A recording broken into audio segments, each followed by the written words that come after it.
I'm Donna, 32 female.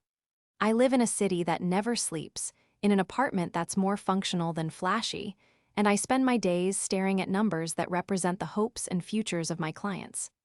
For years, I believed that success was the best way to earn my family's respect, but I was about to learn that for some people, your success is not a source of pride, but a threat to their own security.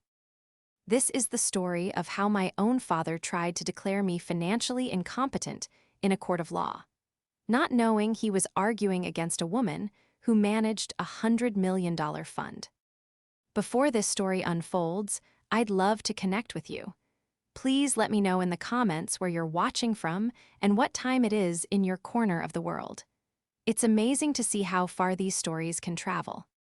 My mother, Helen, was the quiet anchor of our family, while my father, Richard, was a man of loud opinions and rigid principles forged during his 40 years as a bank manager.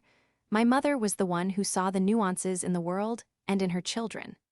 She was the one who noticed my fascination with the stock market ticker that scrolled across the bottom of the news channel when I was just a teenager.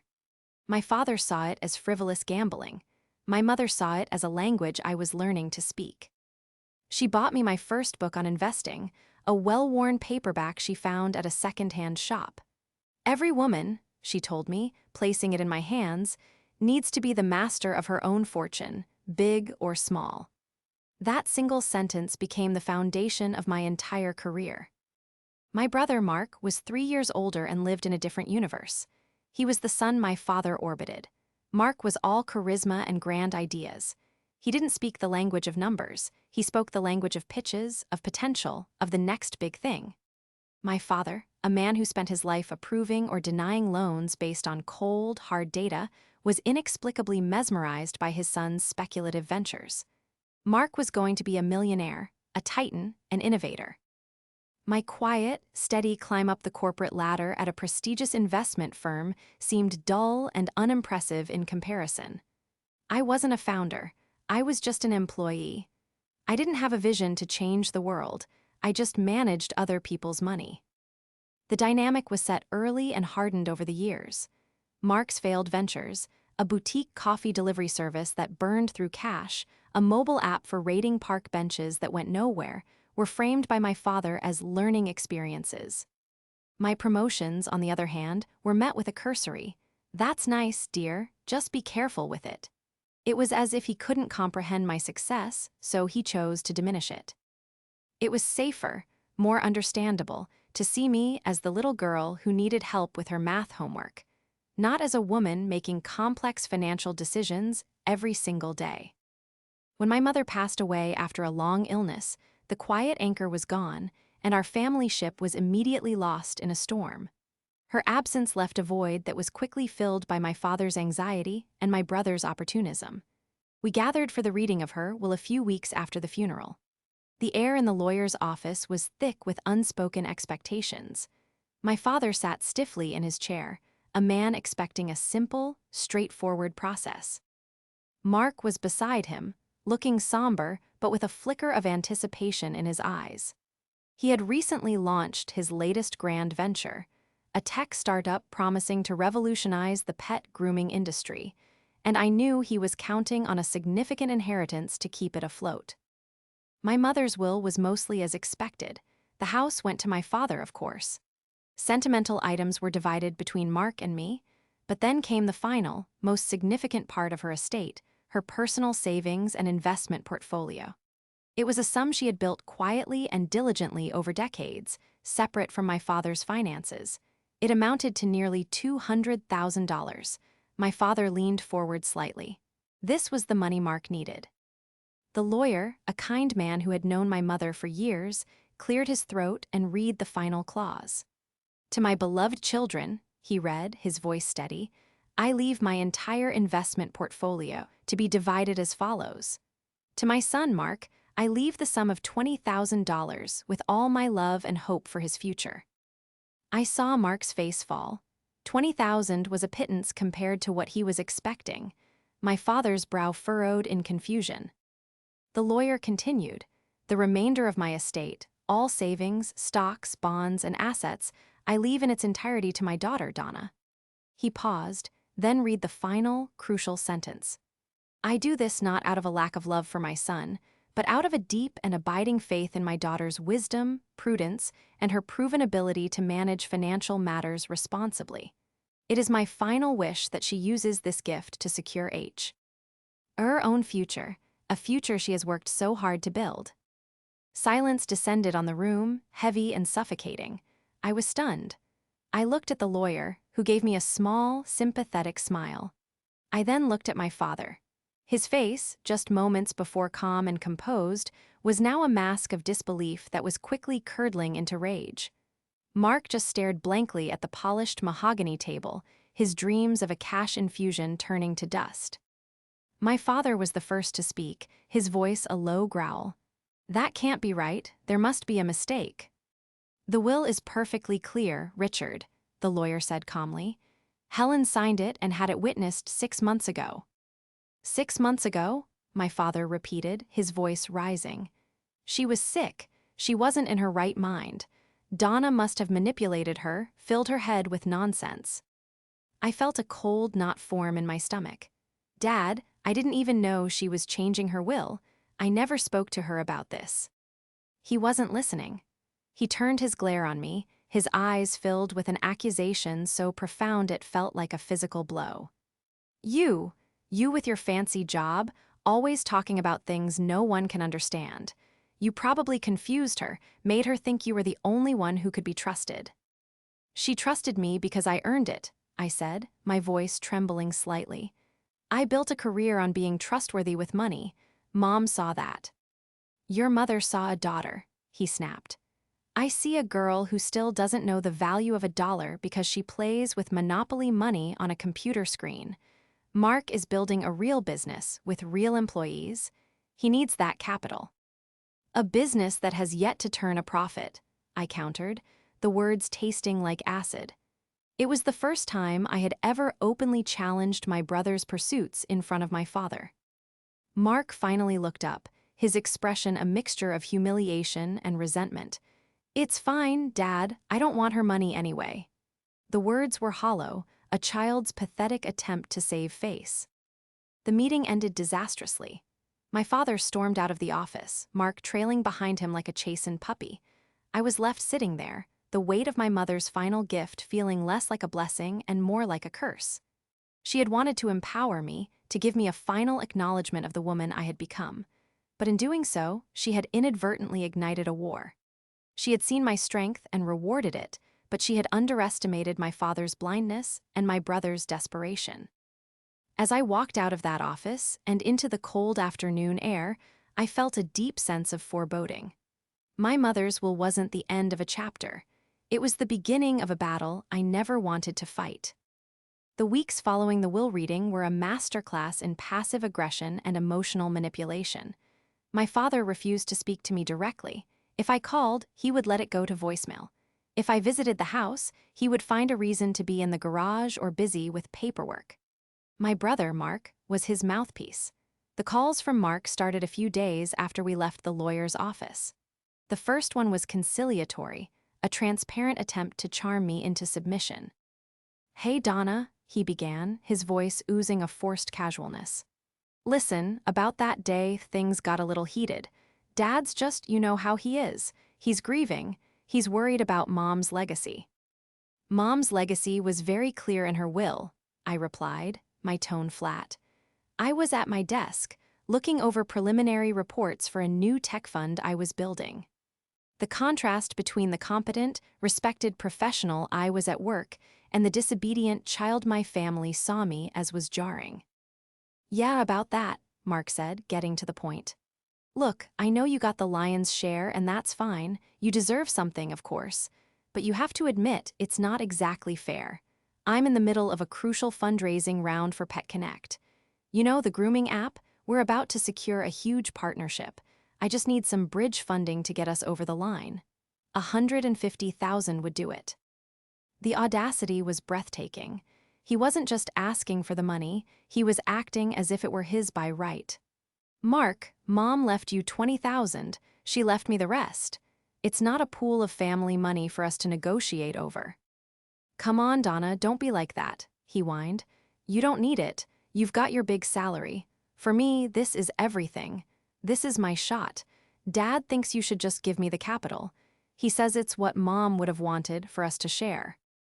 "What Mom would have wanted is written on a legal document," I shot back, my patience wearing thin. "She wanted me to have it. She trusted me, not you, to manage it. Maybe if one of your shots had ever actually hit the target, she would have felt differently." The line went quiet for a moment. I had hit a nerve. "You've always been jealous," he finally spat, the fake charm gone, replaced by his true ven. "Honest self. Just because you settled for a boring desk job, you can't stand to see me take a risk and build something real." "My boring desk job requires more discipline and financial acumen than you've shown in your entire life," I said, ending the call. That was just the beginning.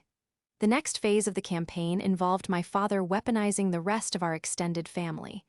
Aunts and uncles I hadn't heard from in months started calling, all singing the same tune. "Your poor brother is trying so hard," one aunt told me, "and your father is so worried about him. Money can tear a family apart, Donna. Sometimes you have to make a sacrifice for the good of everyone." Every conversation was framed as if I were the selfish one, the dragon hoarding a treasure that rightfully belonged to the family's great male hope. They spoke of Mark's vision and his passion, words that had no place on a balance sheet. They spoke of my father's stress, his high blood pressure, his sleepless nights, all implicitly my fault. No one, not once, mentioned my success. No one acknowledged that my mother's decision might have been based on a rational assessment of her two children. In their eyes, I was a stubborn daughter defying her grieving father and sabotaging her ambitious brother. The pressure reached its peak during a disastrous family dinner my father insisted on holding a month after the will reading. He claimed it was to clear the air, but it was an ambush. From the moment I walked in, I was the defendant in a kangaroo court.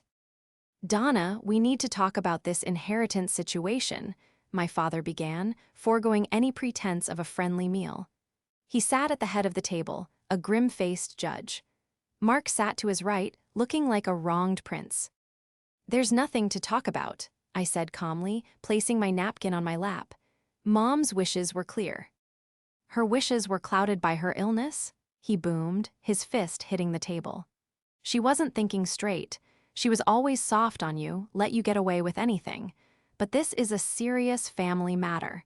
Mark's future is at stake." "My future is also at stake," I countered, "and Mom wanted to help me secure it." "Your future is a paycheck from some faceless corporation," he sneered. "Mark is building an empire, he's creating jobs, that's a real legacy, something with the family name on it. He needs that money as an investment." "Dad, you call it an investment.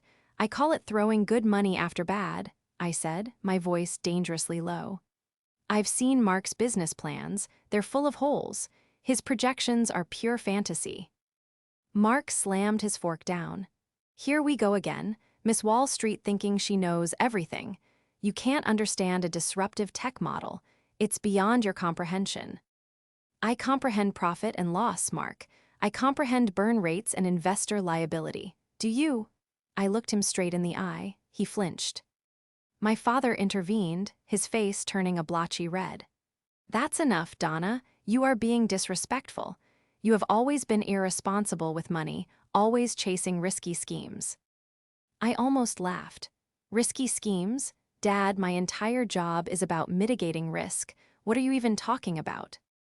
"I'm talking about that stock market club you were in college," he bellowed, grasping at straws.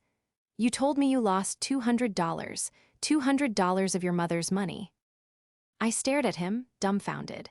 He was referencing a university investment club from over a decade ago where we each put in a small amount to learn. The $200 was a club fee, and yes, our collective portfolio had a bad year. It was a learning experience, one that had ultimately led me to my career. He was using a 12-year-old, insignificant event as proof of my financial incompetence. "That was college, Dad. It was a club. I'm not a student anymore." "It shows a pattern of behavior," he insisted, his voice cracking with self-righteous fury. "You're impulsive. You don't think things through. Your mother enabled you, but I won't. That money should be managed by someone responsible. It should be given to Mark under my supervision. That was it, the end game. He didn't just want me to give Mark the money, he wanted control. He wanted to reassert his patriarchal authority and put me back in my place as the clueless daughter. My mother had freed me, and he was trying to put the chains right back on. No, I said, the word hanging in the air like a death sentence. Absolutely not. The money is mine. Mom gave it to me, and what I do with it is my decision. I stood up, my appetite gone. I'm sorry, but I can't stay for this. It's clear you don't see me as an adult, let alone a competent one. As I walked to the door, my father's voice followed me, laced with a threat that chilled me to the bone. You're making a huge mistake, Donna. There are ways to protect family assets from an irresponsible child. You're forcing my hand. I did. Know what he meant at the time, but the words echoed in my mind for days. I had won the argument, but the look on his face told me he had no intention of losing the war. He was a man who had spent his life in a position of authority, and he was not about to let his own daughter defy him. He believed he was acting out of love and concern for his son, but his actions were forged in a much darker fire. A toxic cocktail of pride, favoritism, and greed. He was about to make a move so drastic, so insulting, that it would sever our relationship forever. Life settled into a tense, cold silence for about a month. The harassing phone calls from extended family stopped, and both my father and brother ceased all communication. A part of me, the naive, hopeful part, thought they had finally accepted my decision and were giving me space. I tried to focus on my work, channeling my frustration into my portfolio analyses. I was in the process of vetting companies for a new ESG fund, a fund focused on environmental, social, and governance criteria. It was a project I was passionate about, one that felt meaningful. It was a world away from the petty greed that had consumed my family. The illusion of peace shattered on a Tuesday afternoon. I was in a high-level meeting with my firm's partners, presenting my projections for the new fund. I was in my element, confident and in control, answering complex questions with data-backed certainty. My assistant poked her head in, her expression apologetic. Donna, I'm so sorry to interrupt, but there's a man here to see you. He says it's urgent and personal. Annoyed by the interruption, I excused myself. In the reception area, a nondescript man in a rumpled suit was waiting. He asked me to confirm my name, and when I did, he handed me a thick manila envelope. You've been served, he said flatly, turned, and walked out. I stood there for a moment, the envelope feeling strangely heavy in my hand. My heart began to pound in my chest. I walked back to my office, my colleagues, curious glances following me, and shut the door. With trembling fingers, I tore open the seal. The document was dense with legal jargon, but the words at the top of the first page were stark and unambiguous. Petition to establish a conservatorship. I read it again, and then a third time, the words blurring through a haze of disbelief. A conservatorship. A legal proceeding to declare a person incapacitated or otherwise unable to manage their own financial affairs and personal life, and to appoint a conservator to do it for them. The petitioner was listed as Richard Miller, my father. The petition claimed that I, Donna Miller, was susceptible to undue influence and financially irresponsible, and therefore incapable of managing the inheritance left to me by my deceased mother, Helen Miller. It requested that the court appoint a conservator to manage my newly acquired assets. The proposed conservator, my father, Richard Miller. I sank into my chair, the document slipping from my hand and scattering across my desk. My father was suing me. He was taking me to court to have me declared legally incompetent. He was trying to strip me of my autonomy, all to get his hands on my mother's money and funnel it to my brother. The threat he had made at dinner, there are ways to protect family assets from an irresponsible child, hadn't been an empty tantrum. It had been a declaration of war. The petition was filled with the most outrageous and insulting fabrications. It painted a picture of me as a flighty, impulsive spendthrift with no grasp of real-world finances.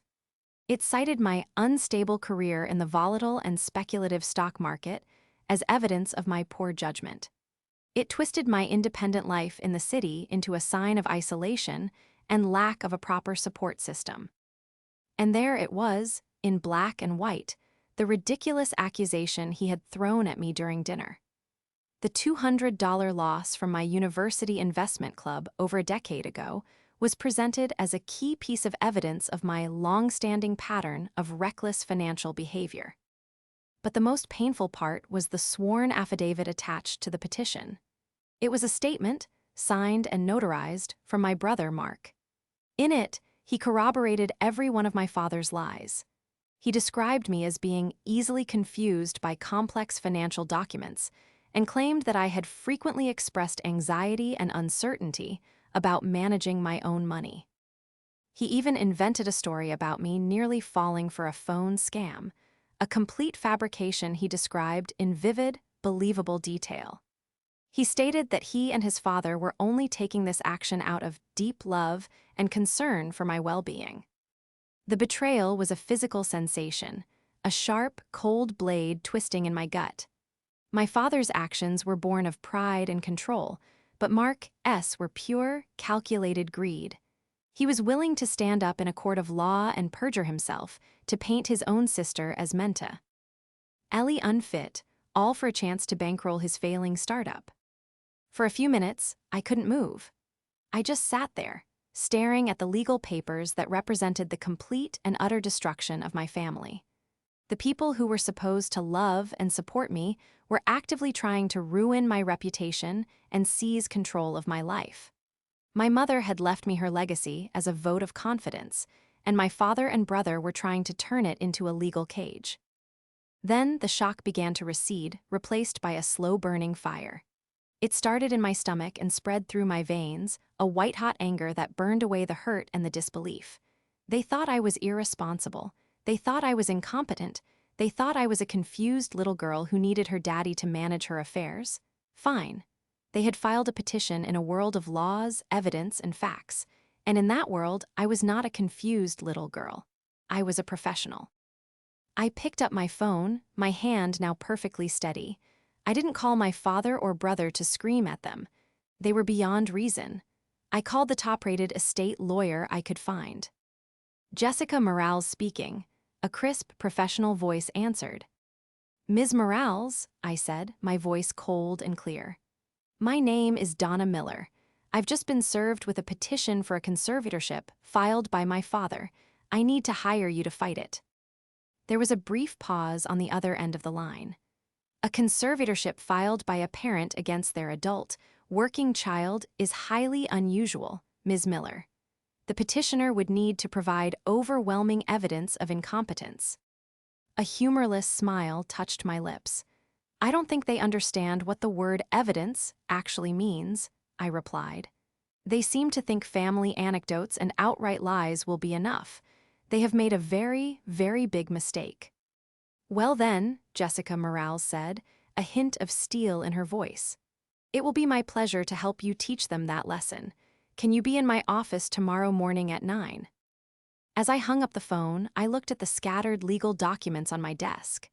The anger was still there, a roaring furnace inside me, but now it had a purpose.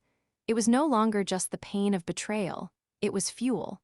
My father and brother had started this fight based on a caricature of me that they had invented to suit their own narrative. They were about to come face to face with the woman I actually was, and she was not someone you wanted as an enemy. My first meeting with Jessica Morales was like a splash of cold, invigorating water. She was sharp, no nonsense, and radiated a confidence that immediately put me at ease. Her office, with its clean lines and panoramic city views, felt like a fortress. I laid out the entire story: my mother's will, my father's controlling nature, my brother's endless stream of failed businesses, and the absurd petition now sitting on her desk. Jessica listened intently, her expression unreadable. She read through the petition and Mark's affidavit, her eyes scanning the pages with practiced speed. When she finished, she looked up at me, a small, wry smile on her face. "Well, Donna," she said, leaning back in her chair, This is one of the most creatively written pieces of fiction I've ever seen filed with the court. They're banking on a judge seeing a traditional family squabble and defaulting to the patriarch's wishes. They're assuming your professional life is too complicated to be relevant. So what do? I asked, the anxiety creeping back in. How do we fight this? We don't just fight it, Jessica said, her eyes gleaming. We dismantle it, we annihilate it. They have attacked your competency. Our response will be to prove that you are not just competent, but an expert in the very field they claim you're ignorant of. But first, we go on the offensive. This entire lawsuit is predicated on the idea that your brother, Mark, is the responsible, business-savvy alternative for this capital. So, let's find out just how savvy he really is. This was the part of the battle I understood. Investigation, due diligence. It was what I did for a living. Jessica's strategy was to flip the script. My father and brother had put my life under a microscope, so we would put Mark's under an electron microscope. Mark's latest company is called PetConnect, I told her. He claims it's a revolutionary platform, but he's always vague on the details. He's been trying to raise a new round of funding. Perfect, Jessica said, already typing on her computer. Startups, especially those seeking funding, leave a paper trail. We'll hire a forensic accountant. I want to see everything. Bank statements, incorporation documents, debt records, correspondence with investors. If it exists, I want it. Over the next few weeks, Jessica's team went to work, and I did my own digging. My world was finance. I had access to databases and networks that the average person didn't, while the forensic accountant focused on Mark's official business records. I started looking into the whispers and rumors in the local tech and investment communities. It didn't take long for a disturbing picture to emerge. The first major crack appeared when the forensic accountant got access to the financial records for PetConnect. The company was a disaster. It was hemorrhaging money with practically zero revenue. Mark had hired a team of developers on promises of equity that was essentially worthless and was months behind on paying them. The huge partnership he told me was on the horizon was a non-binding letter of intent from a mid-level manager at a regional pet store chain, contingent on him raising $2 million in capital first. It was a bluff, a house of cards he was trying to keep from collapsing. But the real bombshell was in his personal finances. Mark was living a lie. The fancy downtown apartment? He was 6 months behind on rent and facing eviction. The luxury car he drove? It was a lease, and he had missed the last 3 payments. Credit card statements revealed a lifestyle built on debt, with thousands spent on lavish dinners, designer clothes, and expensive gadgets, all while his company was failing and his employees were going unpaid. He was a classic example of a founder who had fallen in love with the image of success, not the hard work of achieving it. While the accountant was digging up the numbers, I found the human element. I tracked down a former co-founder of his, a talented programmer who had left PetConnect 6 months prior. He agreed to speak with me on the condition of anonymity. We met in a quiet coffee shop. He looked exhausted. Mark is a great salesman, the man told me, stirring his coffee.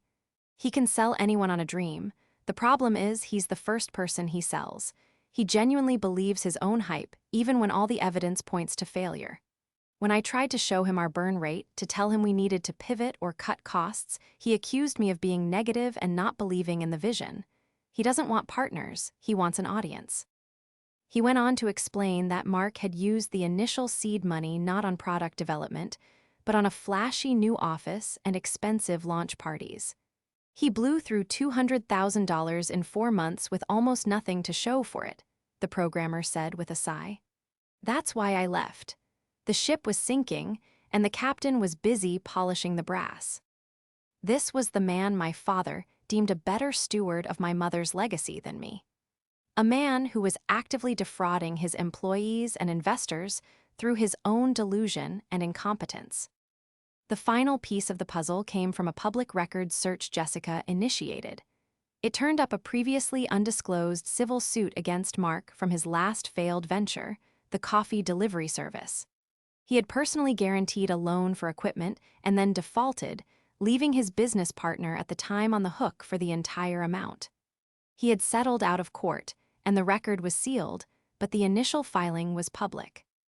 It painted a clear pattern of reckless financial behavior and a willingness to leave others to clean up his mess. Jessica and I compiled everything into a file that grew thicker by the day. It was a damning portrait of a man drowning in debt, propped up by my father's blind faith and desperately seeking a cash infusion to continue his charade. My mother's inheritance wasn't just bridge funding for him, it was a life raft, and he was willing to drown his own sister to get to it. As we prepared for the initial court hearing, Jessica laid out our strategy. "We won't show our hand right away," she explained. "In the preliminary hearing, they will present their case. Richard will talk about your instability, and Mark will play the role of the concerned brother. They'll expect you to be purely on the defensive to simply deny their claims. Let them build their narrative." "And then?" I asked. A sharp, confident smile spread across Jessica's face. "And then, when the judge is looking at their mountain of lies, we'll present our own evidence. We're not just going to prove you're competent, Donna. We're going to prove their entire case is a malicious, fraudulent attempt to extort money to cover up your brother's catastrophic financial failures. We won't just win. We will discredit them so thoroughly that no judge will ever take a petition from them seriously again." Walking out of her office that day, I felt a profound shift within me. The anger and hurt were still there, but they were now tempered by a cold, hard resolve. This was no longer just a family drama. It was a strategic battle. They had brought the fight to my world, the world of facts, figures, and due diligence. They thought they were attacking Donna the daughter. They were about to be countersued by Donna the portfolio manager. In the weeks leading up to the court date, my life was a strange dichotomy. By day, I was immersed in the world of high finance, a world of logic, strategy, and immense responsibility. By night, I was preparing for a legal battle that felt like something out of a surreal drama, a fight against my own family that was based on pure fantasy. The contrast was stark and, in a way, empowering. My work became my sanctuary, a constant reminder of who I truly was, separate from the distorted image my father and brother were trying to project onto me. The core of Jessica's strategy was to hold our strongest card until the very last moment. While we had a mountain of evidence exposing Mark's financial ruin, Jessica wanted something more, an irrefutable, declarative statement of my own competence that would make my father's claims look not just wrong, but utterly absurd. "They've built their entire case around a caricature of you," she said during one of our final preparation meetings. "They're telling the court you're a flighty girl who doesn't understand money. They have no idea what you actually do they?" "No," I admitted. "To my father, my job is just some abstract thing on a computer. He hears stock market and thinks of a gambler throwing dice. He has no concept of the analysis, the risk management, the fiduciary duty involved." "And the scale of it," she pressed. "Does he know the kind of assets you manage?" I shook my head. I've tried to explain it over the years, but he just gets this glazed-over look. It doesn't fit his narrative of me, so he ignores it. He thinks I manage a few $1,000s for some small-time clients. Jessica leaned forward, her eyes bright with strategic fire. "And the actual number?" "The fund I'm the lead manager on," I said, taking a quiet breath, "currently has assets under management totaling just over $110 million. Jessica was silent for a moment, a slow grin spreading across her face. $100 million, she repeated slowly, savoring each word. "Oh, this is better than I thought. This is the knockout punch." Our plan was solidified. We would submit the required financial disclosures to the court as part of the proceedings, but we would bury the key details deep within a large file of documents. It was all public record, all legally submitted, but we wouldn't draw attention to it. We would let my father and Mark walk into that courtroom completely oblivious, armed with their flimsy stories about a college investment club. The preparation was meticulous. Jessica prepped me on what to expect, how to remain calm and composed, how to answer questions factually without letting emotion take over. "Let them be the hysterical ones," she advised. "You are the voice of reason. Your demeanor is as much a piece of evidence as any document we submit." We also decided to file a countersuit. This wasn't just about defense anymore, it was about holding them accountable. We sued for legal fees, defamation, and malicious prosecution. We claimed that the conservatorship petition was filed in bad faith, not out of concern for my well-being, but as a fraudulent attempt to gain access to my inheritance to cover my brother's significant personal and business debts. Our evidence file on Mark's financial state was attached as Exhibit A. Sending that countersuit was a point of no return. I knew that whatever fractured relationship I still had with my father and brother would be irrevocably severed. But they had left me no choice. They had chosen the battlefield, and I was done fighting with one hand tied behind my back. The night before the hearing, a wave of anxiety hit me. I sat in my apartment, the city lights twinkling below, and thought about my mother. I wondered if she had any idea that her final act of love and faith in me would lead to such an ugly war. Had she known how desperate Mark was? Had she foreseen that my father would be willing to tear our family apart to prop up his favored son? I pulled out the old, worn paperback on investing she had given me all those years ago. The cover was creased, the pages soft with age. Tucked inside the front cover was a small, handwritten note from her that I had forgotten was there. It read, "For my Donna, never let anyone tell you what you are worth. You calculate that for yourself." Tears welled in my eyes. It felt like a message from the past, a final piece of encouragement. She knew, she must have known on some level that I would have to fight battles to be seen for who I was. She couldn't protect me from it, but she had given me the tools, the education, the confidence, and now the financial independence to win. My resolve hardened. This wasn't just about the money anymore. It was about honoring her faith in me. It was about standing up for the truth of my own life against the lies they had constructed.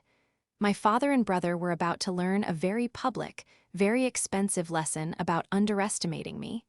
They saw me as the irresponsible daughter, the little girl PL, eyeing with monopoly money.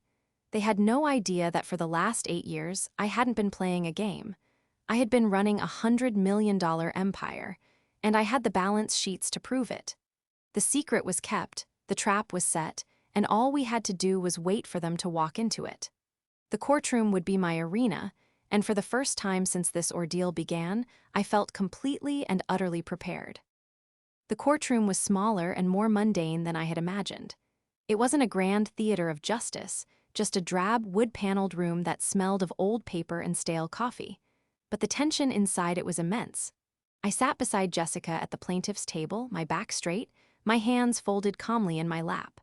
Across the aisle, my father and brother sat with their lawyer, a slick-looking man who seemed overly confident. My father looked stern and self-righteous, the picture of a concerned patriarch. Mark just looked nervous, fidgeting with his tie and avoiding my gaze. The judge was a woman in her late 50s named Judge Evans. She had a reputation for being sharp, impatient, and having no tolerance for theatrics. She entered the room, and a hush fell. The proceedings began. My father's lawyer, Mr. Davies, went first. He painted the picture we expected, a narrative of a loving father worried about his naive and impulsive daughter. He portrayed me as someone who had stumbled into a vaguely financial job but had no real-world sense. He spoke of my extravagant city lifestyle, which was comical given my modest apartment and frugal habits. Then, my father took the stand. Davies led him through a series of questions designed to establish his role as the responsible, worried parent. My father's voice was filled with a theatrical gravitas. He spoke of my mother's illness and how he felt she was not in her right mind when she wrote her will. "And what is your primary concern regarding your daughter, Donna, and this inheritance?" Davies asked, his tone dripping with sympathy. "My concern," my father said, looking at the judge with what he must have thought was profound sincerity, "is that she will squander it. She has always been irresponsible with money. She gets caught up in risky schemes." This inheritance, which my dear wife worked so hard for, would be gone in a year. It needs to be protected for her own good. He then recounted the infamous story of the University Investment Club, presenting the $200 loss as if it were a catastrophic financial collapse that proved my inherent incompetence. He was so convinced of his own narrative that he didn't seem to notice the judge's utterly unimpressed expression. Then it was Jessica's turn to cross-examine. She approached the stand, her demeanor calm and respectful. "Mr. Miller," she began, "you've stated that your daughter is financially irresponsible. Can you provide any other examples of this behavior from, say, the last decade?" My father faltered. "Well, she spends a lot of money living in the city. It's a very expensive lifestyle." "Do you know if she is in any debt?" Jessica asked. I assume so. That lifestyle must create debt." "So you don't actually know? You haven't seen her bank statements or credit card bills?" "No, but—" "So, to be clear," Jessica interrupted, her voice hardening slightly, "your entire case for her being financially irresponsible rests on a $200 loss from a college club 12 years ago and an assumption that her life is expensive. Is that correct?" My father puffed out his chest. "It shows a pattern. She's too irresponsible to handle this money," he shouted, his voice echoing in the quiet room. He had lost his composure, falling back on sheer volume to make his point. Jessica let the outburst hang in the air for a moment before turning her attention to the judge. "Your Honor, the petitioner has made a very serious claim about my client's financial judgment. I believe it's time we introduced some clarity on the matter." She walked back to our table and picked up a single, bound document from our file. It was my professional dossier, including my employment verification, my official job title, my performance reviews, and the audited, certified statement of assets for the fund I managed. She handed a copy to my father's lawyer and one to the judge. "Mr. Miller," Jessica said, turning back to my father, "you seem to be under the impression that your daughter has a vaguely financial job. Could you please tell the court what her official title is at her firm?" I don't know the exact title," he stammered. "She's some kind of stock picker or something." "Her title," Jessica said, her voice ringing with authority, "is Senior Portfolio Manager. Do you know what that entails?" "It means she gambles with other people's money," my father sneered. Jessica ignored him and addressed the judge. "Your Honor, as you can see from the document provided, my client, Ms. Donna Miller, is the lead manager of the Sterling Capital Growth Fund. She is directly responsible for all investment decisions, risk assessment, and capital allocation for that fund." Judge Evans was looking down at the file, her eyebrows raising slightly as she turned a page. My father and brother were watching her, a sense of unease beginning to dawn on their faces. They had no idea what was coming.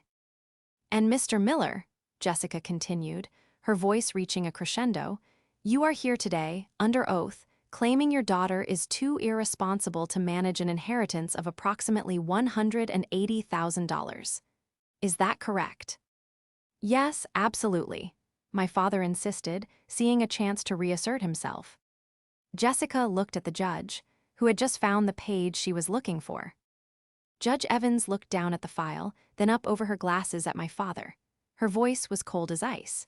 "Mr. Miller," she said, her words slow and deliberate, "your petition claims your daughter is incapable of managing an estate worth under $200,000. She paused, letting the weight of her next words settle.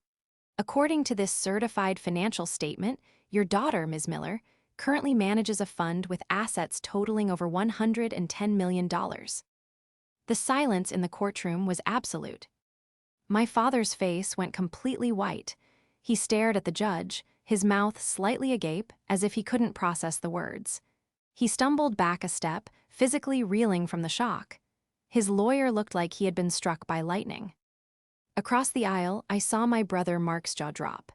He looked from the judge to his father, and then, finally, at me. In his eyes, I saw not just shock, but the dawning, horrified realization of just how badly they had miscalculated. And then, the quiet erupted. A ripple of murmured shock went through the few observers in the gallery. A court officer called for order. Judge Evans fixed my father with a withering glare.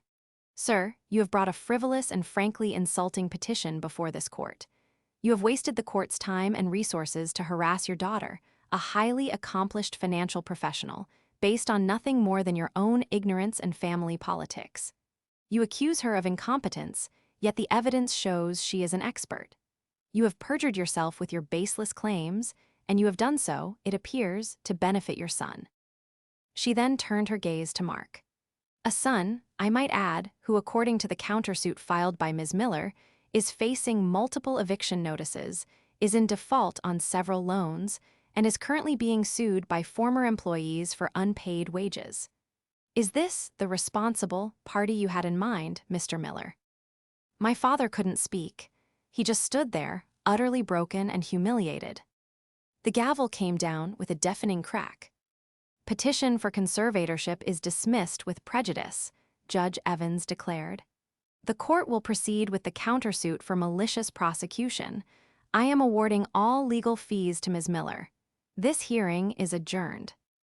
As the judge swept out of the room, my father collapsed into his chair, a broken man. His pride, his authority, his entire self-conception as the wise patriarch had been shattered in a single sentence.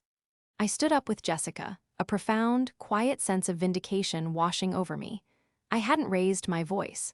I hadn't screamed or cried.